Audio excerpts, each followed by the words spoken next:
نحمدہ ونصلی علی رسولہ الکریم اما بعد السلام علیکم ورحمۃ اللہ وبرکاتہ۔ ناظرین، آج کا ہمارا موضوع ہے رزق کی تنگی کے اسباب اور ان کا علاج، کہ رزق کی تنگی کس وجہ سے واقع ہوتی ہے اور اس کا علاج کس طرح سے ممکن ہے۔ جو احباب ابھی تک ہمارے چینل پر نئے ہیں ان سے گزارش ہے کہ وہ بیل کے آئیکن کو پریس کر دیں تاکہ ان کو آنے والی ہماری ہر نئی ویڈیو جو ہے وہ ملتی رہے۔ تو اب آتے ہیں ہم اپنے اصل موضوع کی طرف کہ رزق کی تنگی کے اسباب کیا ہیں۔ اس کے بہت سارے اسباب ہیں کہ جن کی وجہ سے رزق کے اندر جو ہے وہ کمی واقع ہوتی ہے۔ پہلا سبب تو یہ ہے کہ انسان جو ہے وہ نماز نہ پڑھتا ہو، تو یہ نماز کو چھوڑ دینا، نماز کا جان بوجھ کر ترک کرنا، یہ رزق کی تنگی کے اسباب میں سے ایک بہت بڑا سبب ہے۔ اسی طریقے سے کسی حرام پروڈکٹ کا کاروبار کرتا ہو، کسی حرام چیز کو سیل اور پرچیز کرتا ہو، تو ایسے شخص کے کاروبار میں بھی جو ہے وہ اللہ تبارک و تعالیٰ سے برکت اٹھا لیتے ہیں، تو وہ ہے ہی حرام، تو اس میں برکت کا عنصر جو ہے وہ سرے سے شامل ہی نہیں ہوتا۔ اسی طریقے سے کوئی شخص اگر مشتبہ کی چیز کا بھی کام کرتا ہے، یعنی وہ پوری طرح نہ حلال ہے نہ حرام ہے، مگر اس کے بارے میں جو ہے وہ شریعت خاموش ہے، یہ شریعت جو ہے وہ اس کو حلال تو نہیں قرار دیتی مگر اس کو مکروہ قرار دیتی ہے، جائز قرار نہیں دیتی، تو ایسا کاروبار جو ہے وہ بھی شرعی طور پر جو ہے وہ باعث برکت نہیں ہوتا۔ اسی طریقے سے کوئی شخص اگر بیت الخلاء میں باتیں کرنے کا عادی ہے اور اسی طریقے سے بیٹھ کر جو ہے وہ اپنا ٹیک لگا کر کھانا کھانے کا عادی ہے، اور اسی طریقے سے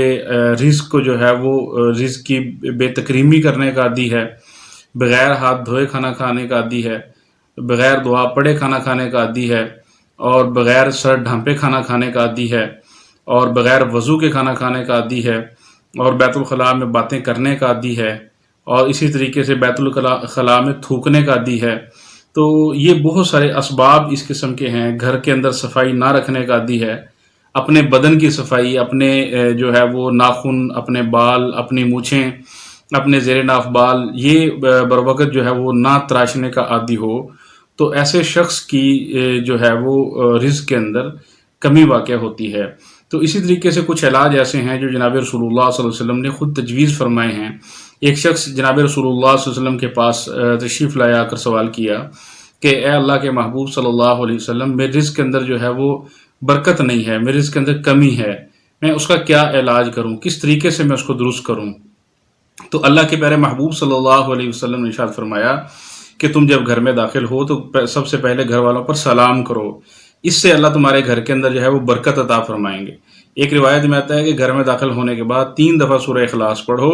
اس سے اللہ گھر کے اندر برکت عطا فرمائیں گے۔ اسی طریقے سے ایک اور صاحب تشریف لائے، آ کر سوال کیا رسول اللہ، رزق کی کمی ہے اور میں اس حوالے سے بڑا پریشان ہوں۔ تو اللہ کے پیارے محبوب صلی اللہ علیہ وسلم نے ارشاد فرمایا کہ گھر کے سامنے پردہ لٹکاؤ۔ جب تمہارے گھر کے سامنے پردہ لٹکا ہوگا تو اس سے جو ہے وہ کسی غیر محرم کی نظر تمہارے گھر کے اندر نہیں پڑے گی، اور اس سے جو ہے وہ اللہ تبارک و تعالیٰ رزق کے اندر برکت عطا فرمائیں گے۔ جب کسی غیر محرم کی نظر جو ہے تمہارے گھر کے اندر پڑے گی تو اس کی نحوست سے اللہ اس گھر کی برکت کو اللہ ختم فرما دیتے ہیں۔ تو اس لیے یہ علاج بھی تجویز فرمایا۔ ایک صاحب اور تشریف لائے، آ کر سوال کیا اے اللہ کے محبوب صلی اللہ علیہ وسلم، میرے جو ہے وہ رزق کے اندر کمی ہے، میں کیا علاج کروں؟ تو اللہ کے پیارے محبوب صلی اللہ علیہ وسلم نے فرمایا جاؤ بھائی نکاح کرو۔ فرمایا یا رسول اللہ نکاح تو ہے، آپ نے فرمایا ایک اور نکاح کرو۔ وہ صاحب گئے، نکاح کیا، کچھ دن کے بعد دوبارہ ملاقات ہوئی، تشریف لائے، تو جناب رسول اللہ صلی اللہ علیہ وسلم نے ان سے پوچھا کہ بھائی بتاؤ تمہارا کیا حالات ہیں؟ تو وہ شخص بڑے پریشان، بڑے غمگین کہنے لگے کہ یا رسول اللہ، حالات تو پہلے سے بھی زیادہ کمزور ہو گئے ہیں، یا روایت کا مفہوم کچھ یوں ہے، اللہ کمی بیشی معاف فرمائیں،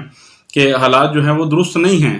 تو جناب رسول اللہ صلی اللہ علیہ وسلم نے دوبارہ پھر حکم دیا کہ ایک اور نکاح کرو۔ تو اب وہ بندہ جو ہے وہ جیسے حکم نامہ سنا، اب ہماری طرح تو کوئی ہوتا تو وہ بڑا پریشان ہوتا کہ یہ کیا معاملہ ہے، کہ میں پہلے سے بہت سارے حالات سے دوچار ہوں، اس کے بعد پھر ایک اور حکم مل گیا، مگر وہ چونکہ صحابہ تھے، جناب رسول اللہ صلی اللہ علیہ وسلم کے ایک ایک حکم پر اپنی جان فدا کرنے کے لیے تیار تھے۔ جیسے ہی حکم ملا فوراً جو ہے وہ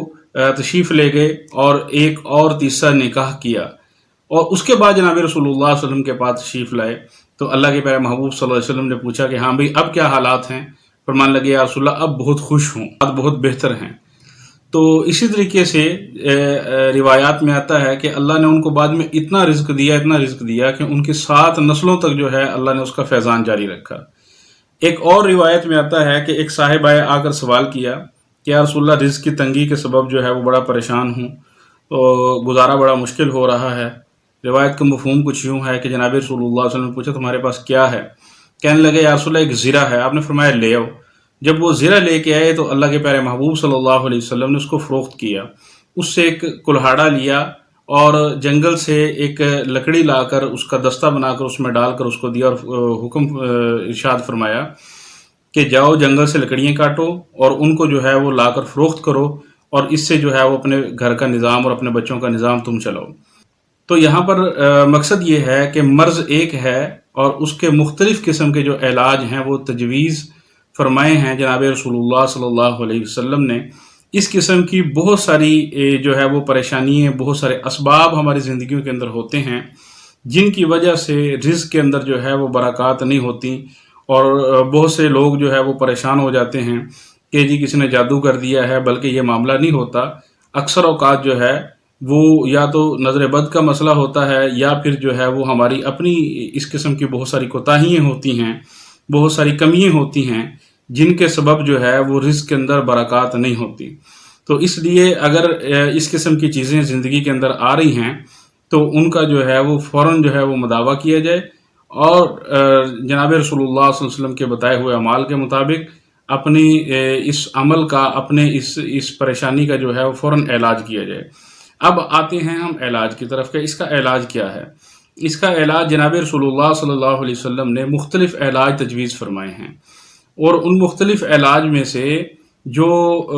بڑا ہی مجرب اور بڑا ہی جو ہے وہ کارآمد عمل ہے، یا جس کو میں نے ذاتی مشاہدے اور تجربے کی بنیاد پر دیکھا ہے، وہ یہ ہے کہ جو انسان روزانہ کی بنیاد پر سورہ یاسین صبح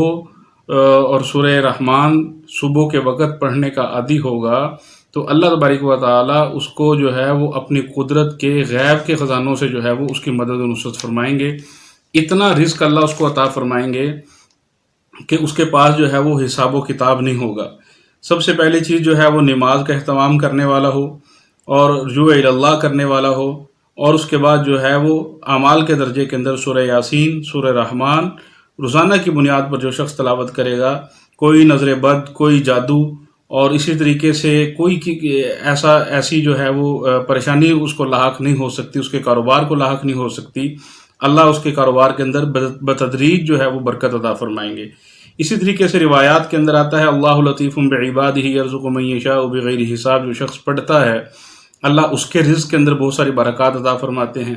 بہت سارے علماء ایک یہ بھی علاج تجویز کرتے ہیں کہ جو شخص روزانہ کی بنیاد پر 313 دفعہ سورہ اخلاص اور سورہ کوثر 313 دفعہ انا اعطیناک الکوثر فصل لربک وانحر ان شانئک هو الابتر، یہ سورہ مبارکہ اور قل هو اللہ احد اللہ الصمد لم یلد ولم یولد ولم یکن له کفوا احد، یہ سورہ مبارکہ 313 دفعہ روزانہ کی بنیاد پر پڑھتا ہے، 313 دفعہ استغفار روزانہ کی بنیاد پر پڑھتا ہے، 313 دفعہ درود پاک روزانہ کی بنیاد پر پڑھتا ہے، وہ چیلنج کے ساتھ اور دعوے کے ساتھ جو ہے وہ شخص اللہ سے رزق حاصل کر سکتا ہے۔ یعنی یہ اتنا اثیر نسخہ ہے، اتنا مجرب اور بابرکت عمل ہے، آج تک الحمدللہ جس کو بھی یہ بتلایا گیا اللہ نے جو ہے وہ رزق کے انبار لگا دی۔ ایک صاحب بتاتے ہیں کہ وہ قرضے کی وجہ سے بڑے پریشان تھے اور کاروباری معاملات کی وجہ سے بڑے پریشان تھے۔ جب کچھ دن انہوں نے یہ عمل کیا تو اللہ جل شانہ نے اتنے اپنے خزانے قدرت سے غیب کے دروازے کھولے کہ وہ فرماتے ہیں کہ میرے پاس جو ہے وہ ایک وقت میں اتنا مال و اسباب ہوتا تھا کہ جو ہے وہ میری سمجھ سے باہر ہوتا تھا کہ میں اس کو کہاں پہ خرچ کروں اور کیسے خرچ کروں۔ تو یہ وہ اعمال ہیں کہ جن کی برکات سے اللہ تبارک و تعالیٰ رزق کے اندر برکت عطا فرماتے ہیں۔ اور آخری اور بنیادی عمل جس کو زندگی کا اور اپنے مزاج کا حصہ بنا لیں، کہ جس کو کبھی بھی کسی صورت بھی جو ہے وہ اپنی زندگی سے نکلنے نہ دیں، وہ ہے سورہ کہف کی تلاوت جمعہ کے روز۔ جو شخص جمعہ کے روز سورہ کہف کی تلاوت کرتا ہے اللہ اس کو اتنا رزق دیتے ہیں کہ وہ اس کے شمار سے بھی باہر ہو جاتا ہے۔ تو اس لیے میرا بھائی اسی کے ساتھ ساتھ جو ہے وہ زکوٰۃ کا اہتمام کرنا، صدقات کا اہتمام کرنا، یہ بھی رزق کے اندر برکت کے اسباب ہیں۔ یہ وہ تمام اسباب ہیں جن کی برکت سے اللہ رزق کے اندر برکت عطا کرتے ہیں، وسعت عطا کرتے ہیں۔ جنات سے، جادو سے، نظر بد سے اور حسد سے اللہ اس کے رزق کو، اللہ اس کے کاروبار کو، اس کے اہل و عیال کو، آل اولاد کو اللہ محفوظ رکھتے ہیں